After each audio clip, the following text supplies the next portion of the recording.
Kelihatan ya?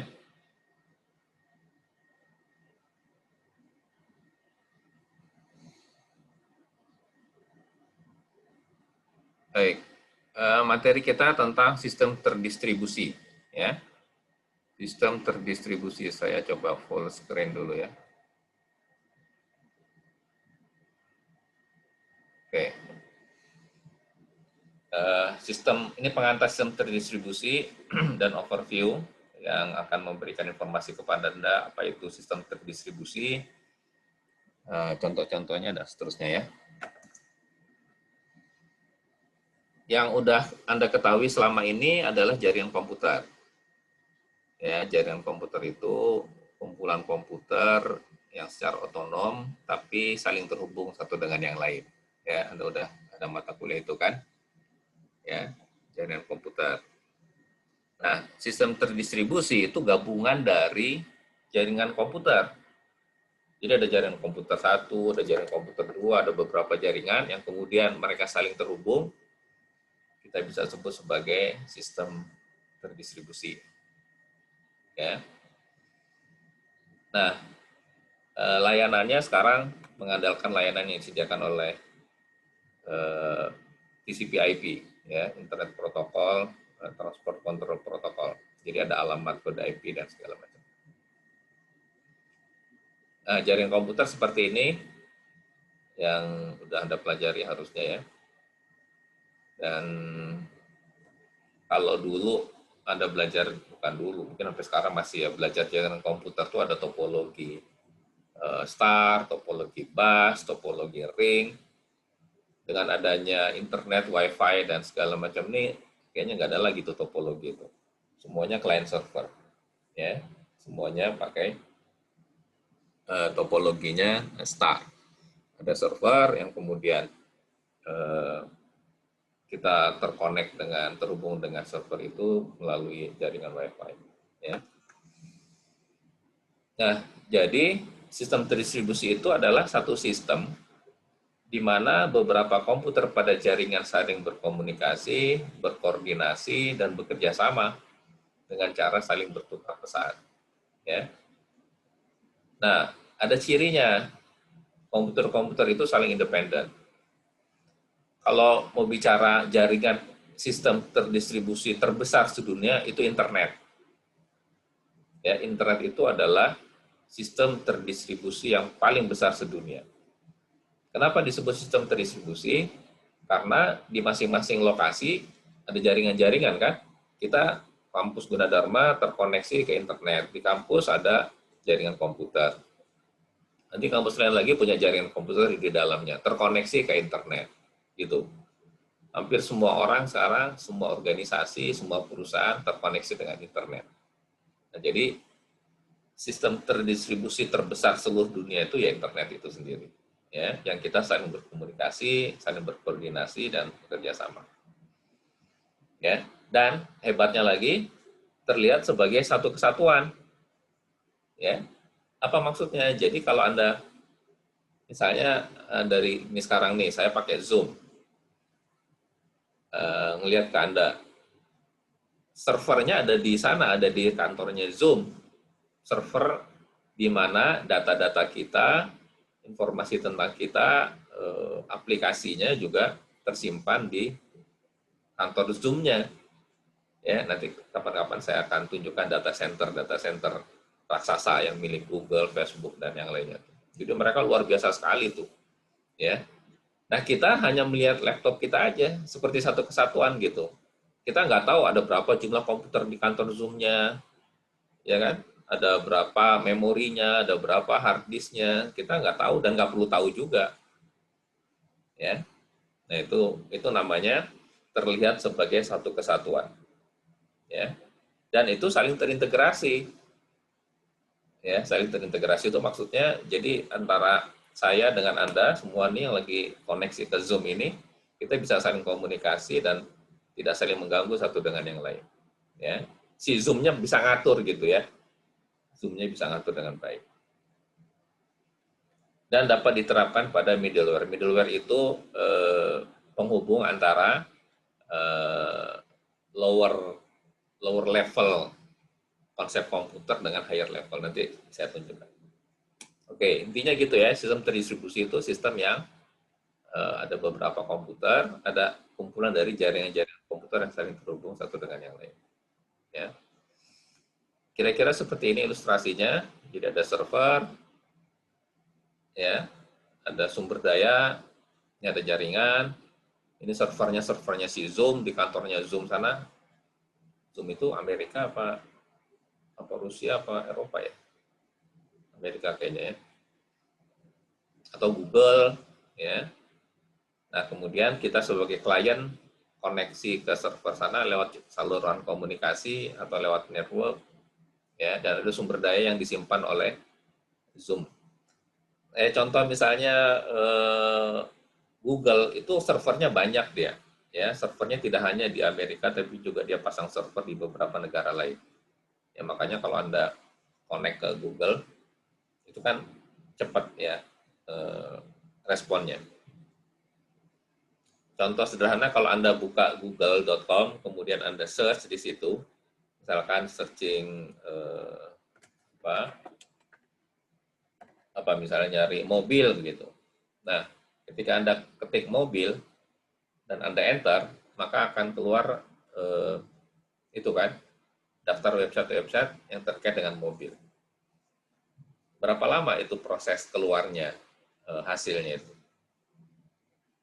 1 menit, 1 jam, 1 hari, detik ya, bahkan nggak sampai 1 detik. Padahal coba Anda bayangkan kemana larinya itu informasi itu. Saya kasih contoh dulu nih ya. Nah ini, yang mobile deh. Nah ini, ya. Ini deh, ya.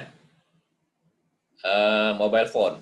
Ketika Anda klik mobil, atau jangan mobil lah, misalkan komputer, Anda enter, kata-kata komputer di handphone Anda itu pergi kemana dia? Dia akan pergi ke jaringan seluler Anda kan, misalnya Telkomsel misalnya. Dia akan pergi ke servernya Telkomsel. Ke BTS dulu, ke BTS. Nih, BTS ini nih. Mana BTS? Ini kabar BTS mana? Ini nih. Dari handphone pergi ke BTS, ya. BTS itu ada di sekitar Anda itu yang menara-menara seluler itu. Kemudian dari BTS dikirim ke jaringan BTS yang besar-besar yang menghubungkan antar BTS, ya. Kemudian dari situ baru pergi ke servernya, ke satelit pergi ke data centernya Google, data centernya Google nyari website-website yang terkait dengan kata komputer yang sedang Anda searching. Setelah itu, kalau dapat, langsung dia kembalikan ke handphone Anda, balik lagi ke BTS, ke handphone Anda. Berapa hari itu perjalanannya? Sampai Amerika, kan lewat satelit ke Amerika, kalau servernya di Amerika, balik lagi lewat satelit ke Indonesia, Indonesia ke Depok, Depok ke kampus, ke handphone Anda. Berapa hari perjalanannya? 1 detik ya. Ya, 1 detik, nggak sampai 1 detik itu perjalanannya. Ya, jadi luar biasa ini. Anda sebagai orang IT, kalau nanti mau lulus dan ingin dianggap sebagai orang IT, Anda harus pikirin tuh, kenapa kok handphone itu bisa cepat gitu, ya, aksesnya. Ini belum pernah terjadi 20 tahun yang lalu, kejadian sekarang ini. Ya. Belum pernah terjadi orang kiriman pesan bisa dicapai dalam waktu kurang dari 1 detik. Bisa mencari informasi kurang dari 1 detik. Ya. Bisa kirim gambar kurang dari 1 detik. Bisa kirim video kurang dari 1 detik. Ya, jadi Anda bersyukur bahwa Anda masuk ke jurusan komputer.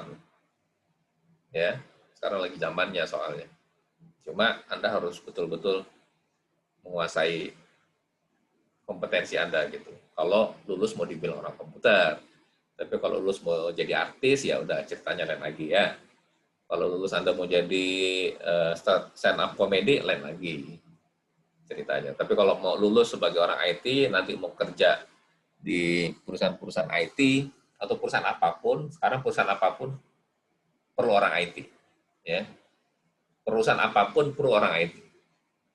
Ya, jadi bersyukurlah Anda sebagai ngambil jurusan IT ini, karena ruang pekerjaan Anda tuh paling banyak. Ya. Contohnya kalau teknik mesin, ya bisa kerjanya di pabrik atau perusahaan yang ada mesinnya, terkait dengan manajemen, memanage mesin, mengelola mesin. Kalau sipil kerjanya di kontraktor, bangun gedung, bangun jalanan, bangun jembatan, bangun rumah. Ya nggak bisa orang sipil kerja di perusahaan keuangan misalnya. Kalau bank tetap ada tapi sedikit. Kalau orang IT mau di asuransi, di keuangan, di kontraktor, di manapun, di rumah sakit, dimanapun orang IT ada. Ya, nah, makanya tolong Anda bekali betul gitu ya kemampuan skill Anda dengan IT ini. Oke ya, kita lanjut ya. Jadi sistem terdistribusi yang paling besar itu adalah internet. Oke. Nah, cara pengelolaan sistem terdistribusi itu kira-kira kayak gini nih. Ya. Jadi ini jaringan internet yang bawah. Jaringan internet kalau masuk ke komputer kita itu akan masuk lewat OS kan, operating system. Kalau Windows ya pakai Windows, kalau pakai apa namanya handphone Android atau iPhone iOS ya. Nah di atasnya itu ada middleware. Ini middleware ini sekarang sebetulnya ada di dalam OS-nya ya. Baru aplikasi. Ya aplikasi Microsoft Office, Microsoft Word dan lain sebagainya. Termasuk kalau di handphone kan banyak banget apps itu ya. Nah, apps itu difasilitasi oleh Android ya untuk bisa ngomong ke internet. Gitu. Jadi di dalam komputer, di dalam handphone Anda itu yang paling besar jasanya itu Android. Kalau Androidnya mati, apps nggak ada yang bisa jalan itu. Mati semuanya. Ya. Nah, karena Androidnya hidup, maka semua aplikasi bisa jalan. Makanya Google kaya banget ya. Duitnya banyak banget. Karena dia menciptakan Android. Ya. Dan semua produsen handphone bayar license ke dia. Ya, bayar license ke dia. Anda bayangkan berapa tuh jumlah handphone yang terjual setiap tahun? 10 juta lebih, 20 juta. Kok juta sih? Indonesia aja pemegang handphone aja 270 juta orang Indonesia atau 290 juta sekarang yang terkoneksi dengan internet. Kan koneksi dengan internet kan pakai handphone atau pakai laptop. Nggak mungkin pakai sepatu kan? Nggak mungkin pakai pensil, pakai bolpen. Pasti ada handphone atau laptop. Nah, Anda bayangkan tuh, di Indonesia aja 270 juta, katakan 3/4-nya pakai Android.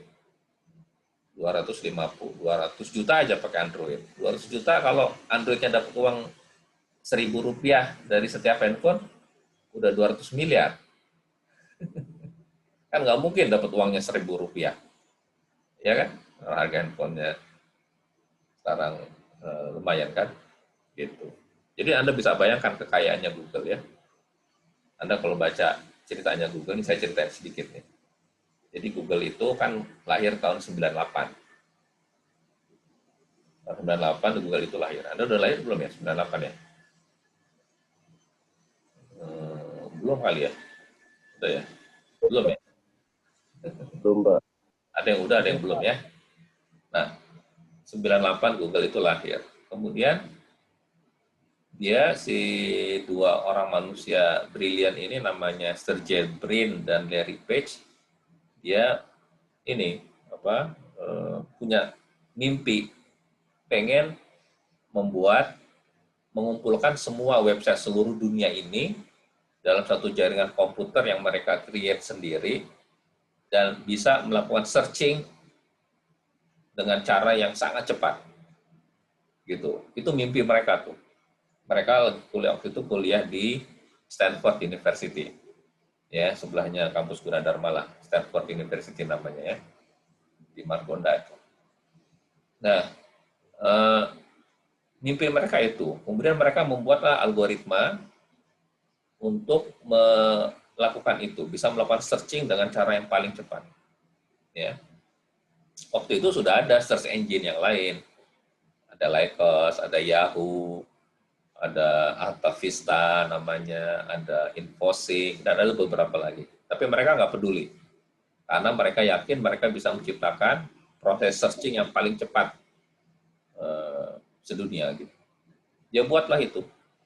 Dia kumpulin komputer-komputer jangkrik, kalau istilah kita komputer jangkrik ya, komputer abal-abal itu dia kumpulin, ditaruh di garasinya, disambungin satu dengan yang lain, kemudian dia download itu semua website seluruh dunia ini.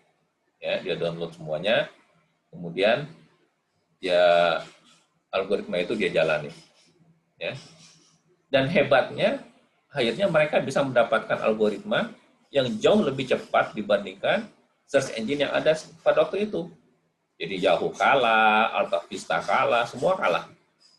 Ya, hebat memang nih orang-orang jenius nih. Akhirnya sampai mereka keluar dari sekolah S3-nya untuk mengembangkan Google. Ya. Dan hebatnya lagi apa? Mereka sejak awal udah ngomong begini, ini saya baca di bukunya. Kami tidak akan pernah mau beriklan. Tidak akan pernah menggunakan uang kami 1 sen pun untuk pasang iklan. Gitu. Ya. Dan waktu itu nggak pernah ada iklan Google. Jadi mereka pengennya orang pakai Google itu karena kehebatannya, bukan karena terpikat oleh iklannya. Ya kan? Kalau sekarang kan handphone bukan merek apa tuh yang iklan dulu di mana-mana. Jadi harganya mahal gitu ya. Dengan harga separuhnya bisa dapat handphone lain dengan harga yang lebih murah dan speknya sama. Ya. Ada tuh handphone yang kalian banyak pakai tuh ya. Saya nggak menyebut mereknya, nanti dilaporin. Nah, si Larry Page itu ketika udah dapatkan algoritma itu, dia tawarkan tuh ke beberapa perusahaan untuk membiayai. Nggak ada yang mau. Perusahaan A, perusahaan B, perusahaan C, nggak ada yang mau mereka.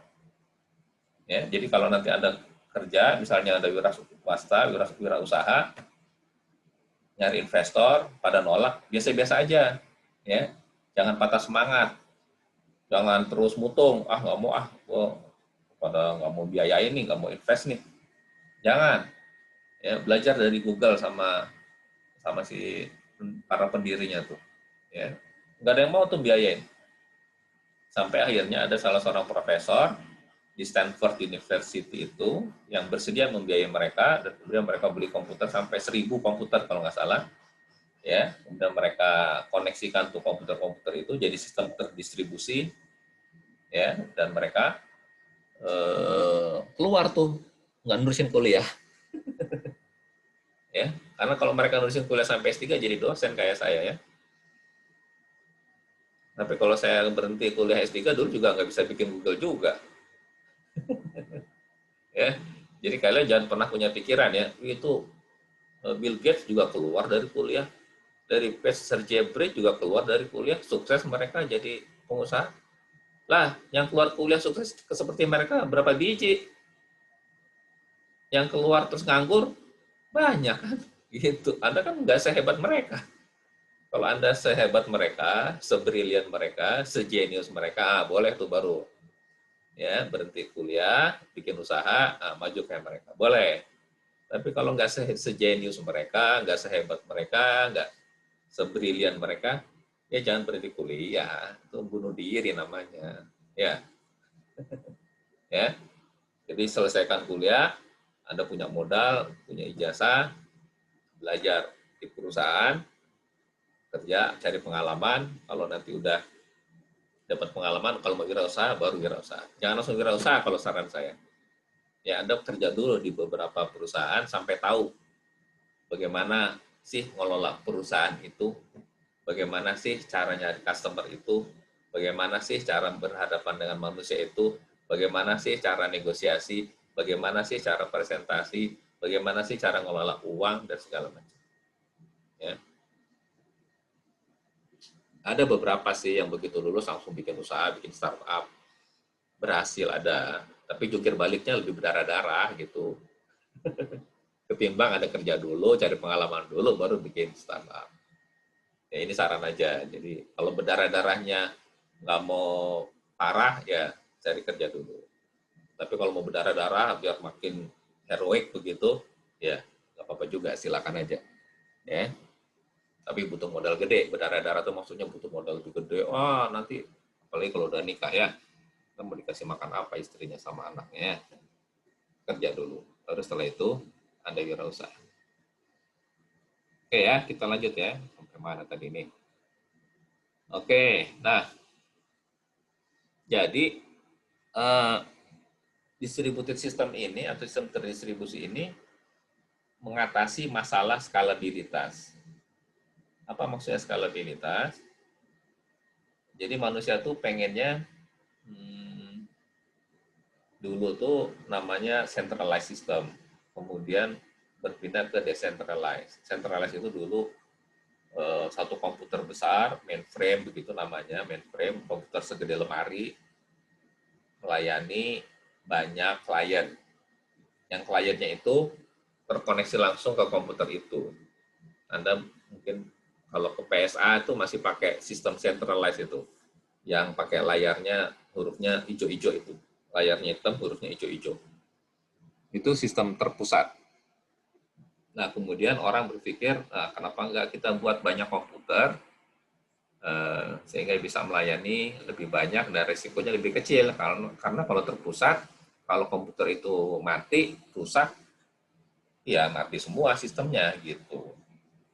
Akhirnya berpindahlah, muncullah client server, sistem desentralisasi, dipecah-pecah pengaturannya. Setelah desentralisasi, dipecah-pecah, ada masalah lagi. Kompleks banget ini ngurusinnya ya kan? Karena terpisah-pisah. Muncul kemudian sistem distributed ini. Tetap terpecah-pecah, tapi kontrolnya satu, centralized service makanya namanya. Layanannya terpusat, datanya terpusat, algoritmanya terpusat, tapi komputernya terpisah-pisah, gitu. Ya, jadi sekali lagi dulu tuh terpusat, kemudian beralih ke desentralisasi, dulu sentralisasi beralih ke desentralisasi, sekarang sentralisasi tapi yang terdistribusi gitu. Ya, teknologi makin maju terus ya. Seperti saya contohkan tadi, Anda kalau akses Google, kita nggak tahu akses itu ke komputer yang mana di Google-nya, ada berapa komputer di sananya, ya kan, memorinya berapa, hard disk-nya berapa, dan seterusnya. Kita nggak tahu, dan nggak perlu tahu juga. Gitu. Nah, itu service yang dilakukan atau yang disediakan oleh sistem terdistribusi ini. Ya. Nah, ini banyak contohnya nih. Ya, jadi kalau nanti saya tanya contoh sistem terdistribusi, banyak contohnya. Mobile computing tadi, intranet. Ini nanti kita bahas satu-satu ya. Internet ini sistem terdistribusi paling besar sedunia, ya. Dan sekarang sayangnya masih dikuasai Amerika. Makanya Cina tuh mau bikin backbone internet sendiri dia, ya, hebat itu Cina ya. Kita semua negaranya bergantung pada Amerika. Ya, sebagai negara adidaya, uang dolar tergantung sama dia. Makanya dia menjadi negara kaya. Tahu nggak Anda kenapa dia negara itu kaya sekali, sangat kaya? Dari mana dia pendapatannya? Yang paling utama tuh dari dolar. Saya kasih gambarin biar Anda tahu. Uang dolar itu, uang 100 dolar lah, katakan 100 dolar itu kalau dirupiahin kan berapa sekarang? 1,5 juta ya, kalau 15.000 1,5 juta. Satu lembar itu harganya 1,5 juta. Nah, si Amerika ini bikin uang dolar satu lembar itu, uang dolar satu lembar itu kan kertas, ya kan? Ongkos bikinnya $0,5. Coba. Jadi ongkos bikin barang itu $0,5, dia jual dengan nilai $100. Coba Anda pikirin barang apa yang Anda bisa bikin sepatu, ongkosnya $0,5, jual sepatunya $100. Nggak ada yang beli. Ya kan? Nah, Amerika bisa meng-create itu karena apa? Dolarnya dipakai di negara lain. Kalau dolarnya dipakai di negara sendiri, terjadi inflasi besar-besaran. Tapi karena dipakai di negara lain, maka nggak ada masalah buat dia. Jadi kalau Indonesia ngutang dari Amerika, misalnya ngutang $1 juta, $1 juta, seratusan dolar semuanya, uangnya, maka Amerika tuh cuma butuh ongkos produksi $1 juta itu berapa tuh? $100 kali ya. Ya kan? $1.000. Tapi kita ngembalinya sejumlah $1 juta. Gitu kira-kira. Nah, itu yang bikin Amerika kaya. Makanya Eropa terus nggak mau bergantung pada dolar, maka mereka bikin euro, ya kan? Euro, mata uang sendiri. Supaya nggak bergantung pada dolar. Oke, kita kembali ke sini, jadi cerita macam-macam. Biar Anda tahu situasi dunia ini kayak apa ya. Oke, jadi internet kayak gini, ada backbone-nya. Ini backbone-nya saat ini di Amerika. China lagi bikin backbone juga, supaya nggak tergantung pada Amerika. Jadi seluruh akses internet kita, bukan cuma kita di dunia ini, sekarang ini bergantung pada Amerika. Tapi Indonesia juga sudah membuat namanya IIX, ya, Indonesia Exchange, yang kalau kita mengakses website yang ada di Indonesia, nggak perlu keluar negeri akses internetnya. Dan akses internet keluar negeri itu bayar ya, bukan gratis ya. Jadi Amerika bikin backbone internet ini, mereka dapat bayaran dari semua negara yang mengakses internet mereka. Nggak ada yang gratis di muka bumi ini ya. No free lunch, gitu kan? Nggak ada makan siang yang gratis. Anda kalau pipis aja bayar kan? Apalagi internet. Oke, ini contoh yang pertama. Jadi internet ini adalah sistem distribusi paling besar. Yang kedua, intranet. Intranet ini adalah internet tapi untuk kepentingan internal perusahaan, ya. Jadi jaringannya pakai jaringan internet, memanfaatkan jaringan internet, tapi hanya bisa diakses oleh orang-orang di perusahaan itu. Intinya gitu. Jadi nggak perlu lagi bikin nyolokin kabel-kabel komputer antar komputer di perusahaan, di kantor tuh nggak perlu lagi, ya. Pakai jaringan internet. Tapi aksesnya hanya dimiliki oleh perusahaan itu, ya. Dan ada firewall-nya untuk mengamankan jaringan internet itu, ya. Jadi perbedaannya kalau internet itu semua orang bisa pakai, ya, dan semua bisa akses kemana saja. Kalau intranet hanya diakses oleh orang-orang di perusahaan itu yang nanti diberikan hak akses, ya. Jadi tidak semua orang bisa mengaksesnya. Ini kira-kira, ya. Jadi ada jaringan lokal area network-nya, tetap pakai internet jaringan utamanya, ya. Jadi nggak pakai kabel-kabel lagi, ya. Mereka punya server sendiri yang diakses oleh karyawan-karyawan di kantornya. Ini ada desktop komputer, ada printer di perusahaannya. Dan termasuk kalau dia punya cabang-cabang di berbagai kota. Jadi kayak bank-bank itu yang ada di cabang yang ada di berbagai kota, mereka menggunakan intranet, ya, supaya bisa memanfaatkan jaringan internet, tapi pada saat yang sama hanya digunakan untuk kepentingan internal perusahaan. Oke ya. Nah, contoh yang lain untuk multimedia. Ini sekarang semakin banyak ya penggunaan multimedia di sistem terdistribusi. Anda bisa kirim YouTube lah misalnya. Yang paling jelas YouTube. Ya, Zoom ini juga multimedia sistem terdistribusi ini. Ya, Zoom, YouTube, ya, itu menggunakan video, suara, ya kan, teks, gambar untuk saling berkomunikasi satu dengan yang lain. Dan secara real time, ini kita real time ya. Apa yang kita lakukan ini sekarang real time. Ya, artinya apa yang saya sampaikan pada detik yang sama Anda mendengar. Contoh yang lain mobile computing. Ya, mobile computing ini pakai mobile phone atau kamera atau pakai laptop ya terkoneksi ke internet. Contoh yang lain mesin ATM. Jadi mesin ATM itu sistem terdistribusi ya. Anda bisa mengakses mesin ATM pada saat yang bersamaan dan nggak deadlock. Anda pernah belajar deadlock ya? Ya, deadlock itu situasi di mana saling menunggu satu dengan yang lain dan nggak bisa lanjut. Ya, kayak di Anda kan udah pernah ke kampus nih ya, kalau kelas 4 ya. Kelas 1 nih yang belum pernah ke kampus nih kasihan ya. Kelas 4 Anda pernah ke kampus, Anda pasti tahu di Kelapa 2 itu ada perempatan yang sering deadlock. RTM itu, perempatan RTM. Ya kan?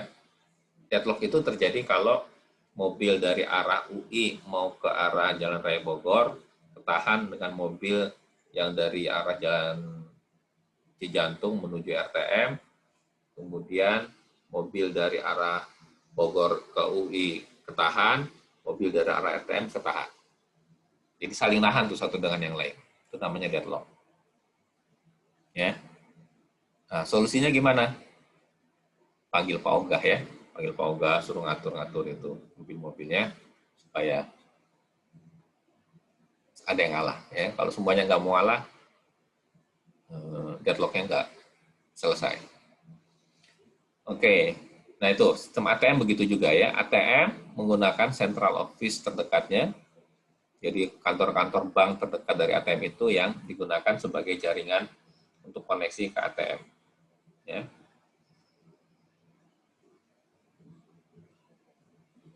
Oke, ini ya jadi mesin ATM.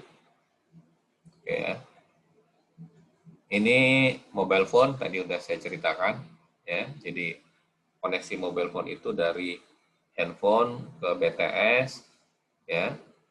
Dan satu BTS itu terbatas, kapasitasnya hanya bisa menerima beberapa subscriber. Sistem GPS ya, Google Map, Anda pernah pakai Google Map ya? Nah, Google Map itu luar biasa loh. Ya, belum pernah ada sebelumnya tuh peta yang Anda bisa berjalan bersama peta itu. Sebelumnya kalau Anda mau tahu wilayah mana, daerah mana, ngeliat peta, ngeliat di buku. Ya kan?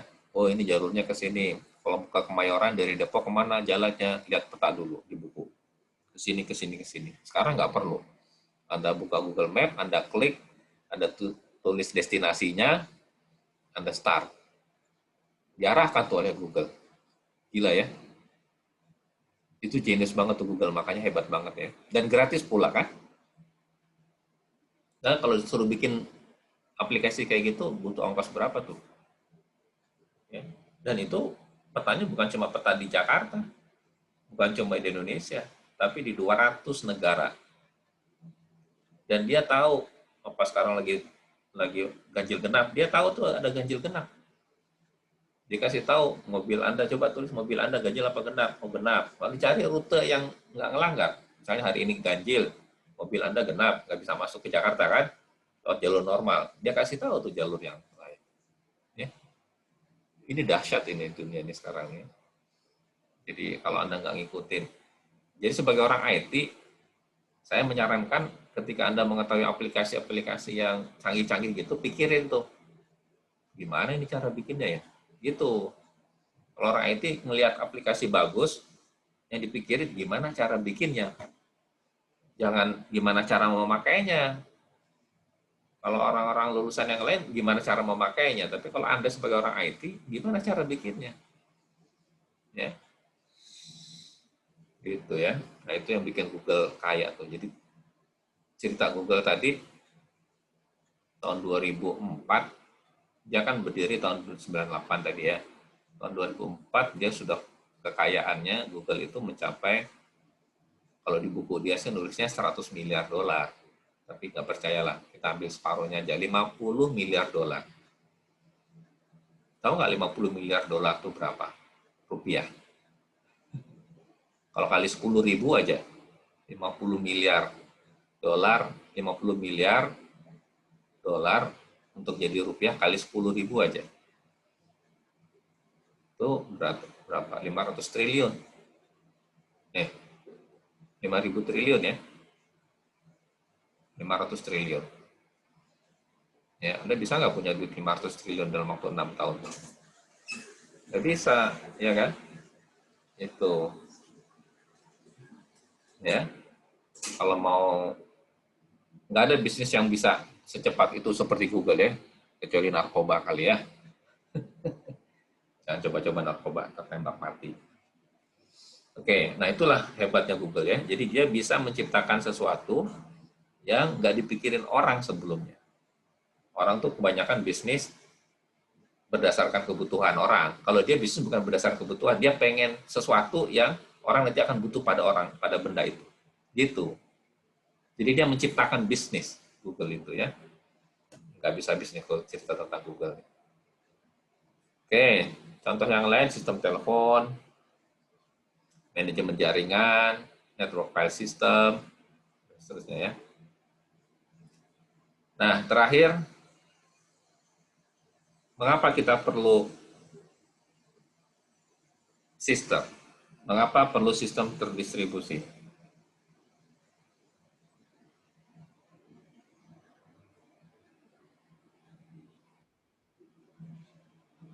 Siapa nih ada gangguan?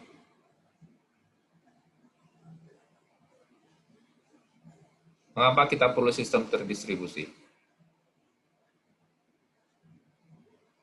Yang pertama alasannya resource sharing, ya. Resource sharing artinya berbagi sumber daya, ya, berbagi sumber daya.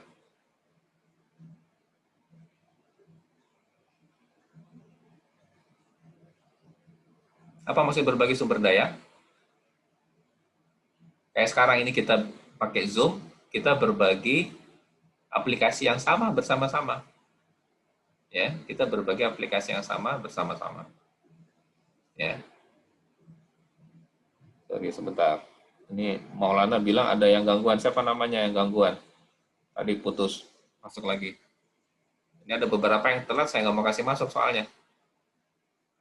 Kalau yang tadi ada gangguan, terpaksa keluar, boleh masuk. Mau masuk lagi, siapa? Siapa namanya? Rifda. Belum masuk Rifda. Oh, ada Rifda, oke. Aksal. Oke.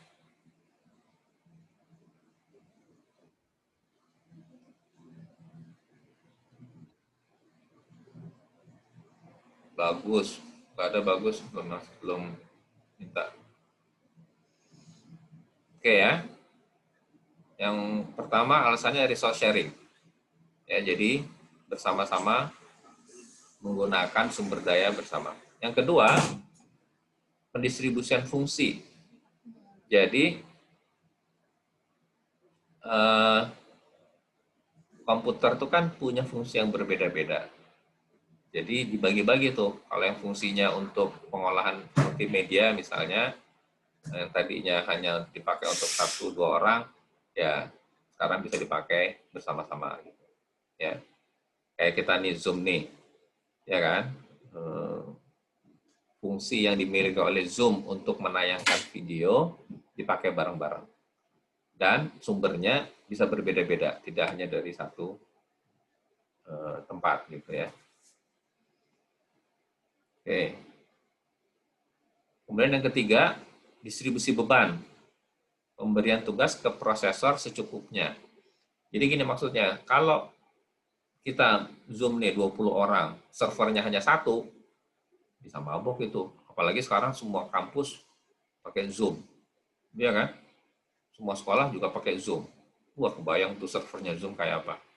Makanya kemarin pada waktu bulan Agustus ya, itu Zoom kelabakan tuh, bukan bulan Agustus, bulan Juni kalau nggak salah itu Zoom udah kelabakan tuh. Dia udah dapat uang 6 triliun. Ya, itu rezeki nomplok nih, adanya COVID-19 ini, rezeki nomplok yang paling besar mendapatkan keuntungan itu perusahaan Zoom itu. Mungkin sekarang udah 20 triliun atau 30 triliun kali ya kekayaan dia ya. Karena semua orang pakai Zoom. Ya, makanya dia terus membajak pakar-pakar IT dari Facebook, dari Google dibajak sama dia. Duitnya udah banyak soalnya. Nah, dia harus beli prosesor banyak, beli komputer banyak untuk berbagi beban. Karena kalau cuma pakai, misalnya tadinya cuma 10 komputer servernya, ya mabok dia, hang bakalan semuanya. Makanya dia harus beli lagi yang banyak supaya nggak berat bebannya.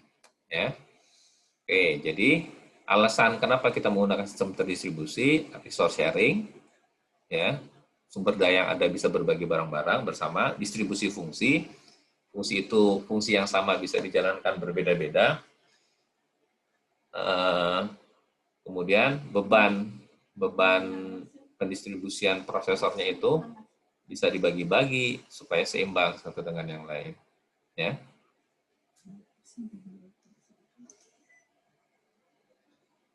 Kemudian alasan berikutnya, replikasi kekuatan pemrosesan. Ya. Jadi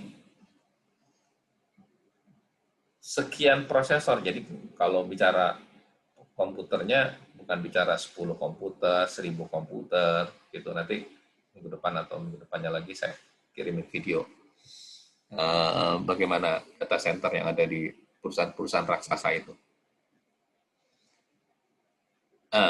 Jadi kita ingin memaksimalkan kekuatan prosesor itu sebanyak mungkin gitu. Jadi misalnya 10.000 CPU berjalan bersama-sama pada 50 MIPS. MIPS itu mega instruction per second. Mega instruksi. Juta. Mega itu apa? Juta ya? Bukan. Miliar ya. Kalau juta kan million. 50 million. Ini mega instruksi. 10 million instruction per second. Mega itu juta-juta ya. Ya, jadi banyak CPU-nya yang berjalan di situ. Ya, makin banyak, makin cepat prosesnya kan. Jadi makanya tadi Google aja misalnya butuh waktunya cuma sampai 1 detik. Ya, jadi itu alasan kenapa perlu sistem distribusi, karena kita ingin mereplikasi kekuatan pemrosesan. Yang keempat, reliability. Jadi dengan sistem distribusi ini, apabila satu jaringan mengalami kegagalan, jaringan yang lain tetap bisa jalan gitu. Ya kan? Anda nggak pernah kan pakai Google, terus Google-nya bilang, maaf, sistem kami sedang down. Gitu. Emang bang apa tuh namanya yang Anda sering tuh kan suka down ya, nggak lebaran juga mohon maaf dia kan, maaf saldo Anda kurang, kalau itu saldo kurang ya, bukan, maksudnya maaf server sedang perbaikan. Nah, Google kan nggak pernah bikin kayak gitu. Kenapa nggak pernah? Karena dia punya servernya banyak, dan kalau satu mengalami masalah maka dihandle oleh jaringan yang lainnya gitu ya. Satu situs bermasalah dilanjutkan dengan operasi yang lain. Jadi reliabilitas sistem menjadi baik. Reliabilitas tuh kehandalan ya, kehandalan daya tahan. Gitu.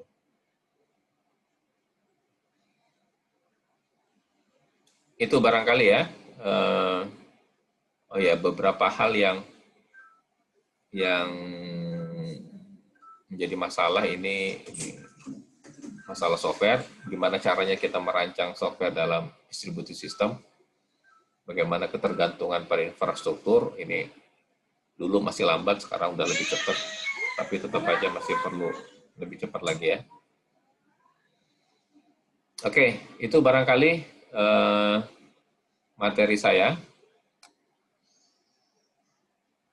Biar nggak terlalu banyak dan nggak terlalu suntuk. Sekarang saya akan, ada pertanyaan sebelum kita kuis.